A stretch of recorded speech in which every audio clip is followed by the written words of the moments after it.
Sir. Senator, Director, thank you very much for this opportunity. Last year, General Nelson Durgan was mayor of Bangor. My name is Sean Faircloth, and I'm humbled to be his successor as mayor of Bangor. And in our elective offices in Bangor, we are nonpartisan, but it so happens that General Durgan is a Republican and I happen to be a Democrat, and we both strongly favor Katahdin Woods and Waters National Park. In fact, the City Council overwhelmingly voted to support the National Park proposal. We agree with the Katahdin Chamber of Commerce because we are pro-business. And let me talk about jobs and economic development. I want to give you some examples of national parks. Badlands National Park, in an economic analysis, 475 direct and spin-off jobs. Lassen National Park, 849 direct and spin-off jobs. Black Canyon National Park, 691 direct and spin-off jobs, except there's something different about those three locations.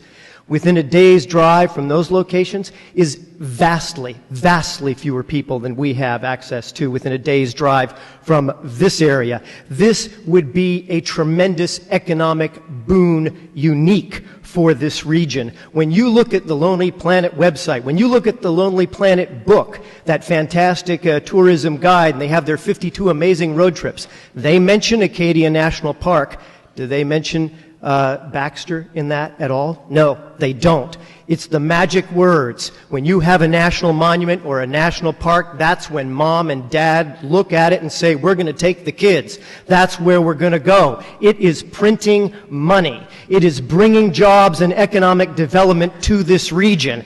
And those who say it's not good enough maybe haven't seen it, because I want those out-of-staters. I want those fancy New Yorkers coming here. One fancy New Yorker is a guy named Teddy Roosevelt, who said about this exact place that he'd never seen a grander or more beautiful sight. That's printing money, my friends.